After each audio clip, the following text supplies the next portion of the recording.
Hi, we're going to be working today on making some plum jelly. Not jam, but jelly.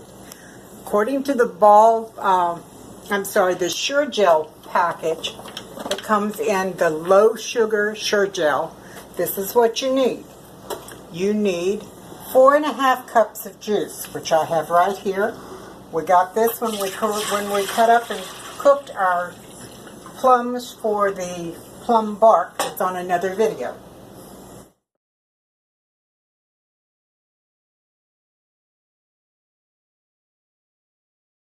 Next we need our package of Sure Gel mixed with 1/2 cup of sugar, which is what we have here. Now this is not necessary, but it's the way I like to do it because it keeps the pectin from clumping. I use a lightweight strainer. I put my Sure Gel and sugar in it. Then I turn on my heat to low, to 3. And as I'm stirring the Sure Gel in, I shake a little bit of it through the strainer. It keeps the Sure Gel from clumping in the jelly. And you don't have to worry so much about it getting lumps of weird stuff. So basically this is what we're going to do. We're going to keep shaking it in and stirring it around until we get all the sugar and Sure Gel in there. We're going to continue to stir it. We'll turn the heat up a little bit and continue to stir it until it comes to a full rolling boil. See what the beginnings of a full rolling boil is like. As you can see, I stir along and it's not stopping the bubbles. The next step is we need to put in the butter. This butter will stop the foam from building up so that we won't be all full of foam when we get ready to put it in the jars. And as soon as that is melted down, then we're going to put all of our sugar in. Remember, it was 3 cups of sugar, and we took out 1/2 cup of that to mix with the pectin to get it started. Okay, full rolling boil. Can't stir it down, and here goes the sugar. Okay, when you add sugar, of course, it always slows it back down again. And we'll keep stirring it until it comes back to a full rolling boil. Once that happens, it'll cook for 1 minute, and then we'll put it in the jars. Right now, it's going to take a few minutes to get back to the rolling boil, so I will come back to you when it's going again. Back to a rolling boil, and we cooked it for 1 minute, and we turn the heat off, and now we're going to skim the foam off the top so that our jelly, when it's in the jars, will be clear. It won't have any of that foam sitting on top of it. It's a little extra thing. It doesn't change the flavor of the jelly any, and you don't really have to do it. But if you like a really clear jelly without anything on it, this is what you need to do.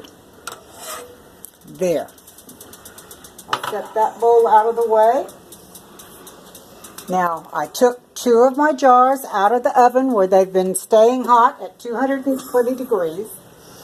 And I am going to now... I'm going to fill the jar, leaving a 1/2 inch of headspace. We're going to go right up to that first ring. Oops.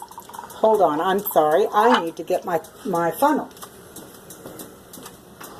You know, when you do something like this, you can never have it all ready. It just doesn't work out that way. Okay, now let's start again. We're going to fill it up to that first set of rings.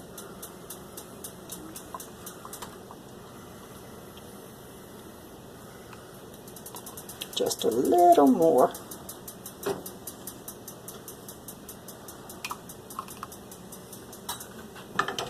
There we go. Now, it's filled to right there.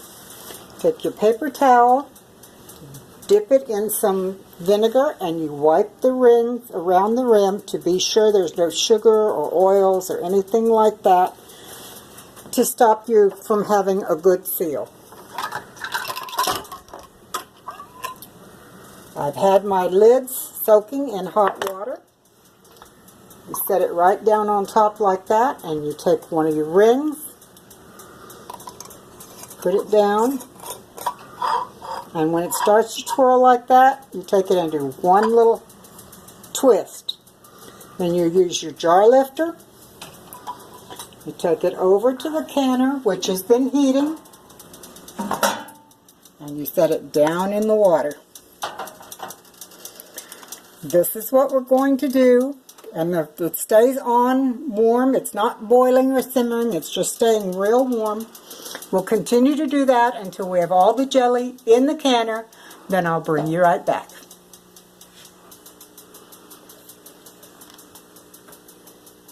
Normally this recipe makes 7 of these 8-ounce jelly jars full of jelly. Mm-hmm.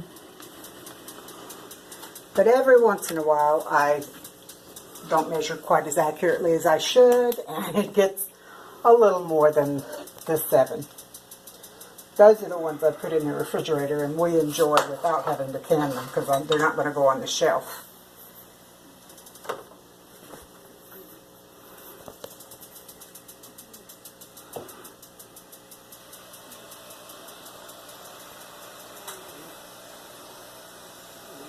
This is one of the most important steps, because if you don't get them really clean, the seal can not hold. And then you've got all this work you've done for nothing because it goes bad. That's always very disappointing.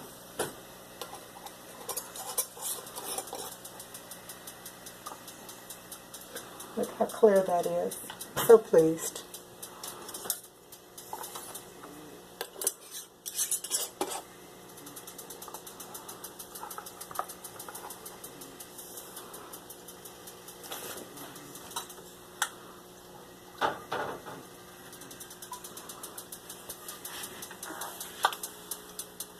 Okay,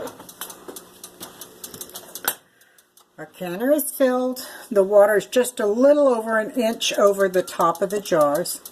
And what we're going to do now is we're going to turn the temperature up to high.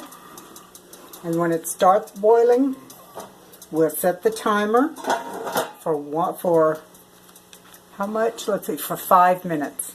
And at the end of 5 minutes, we'll turn it off. So we'll bring you back then. Our canner was filled. We put the lid on. We brought the temperature up to where it started boiling, and we let it process for 5 minutes. Then we turned it off, took the lid off, and let it cool for 1 minute. Now we're taking the jars out of the canner and putting them in a warm, breeze-free environment. The one thing I forgot to tell you folks, when you put your jars in the canner and get ready to process it, if you live in an area that has hard water like I do, you need to take some of the leftover vinegar that was in that little glass bowl where we were cleaning the rims and splash it in here. If you don't, if you forget, your jars, when they come out of the canner, will have a white film that's almost impossible to get off. So, these jars will sit here overnight. They'll cool slowly, and in the morning I'll come and take the rings off. I'll test to be sure that it's got a good vacuum. Then I'll wash the outside of the jars. I'll put a label on the lid, and then they'll be ready to go into our pantry. Tomorrow morning, I'm going to have plum jelly with my toast. I'll see you all at the next video. Take care. Bye.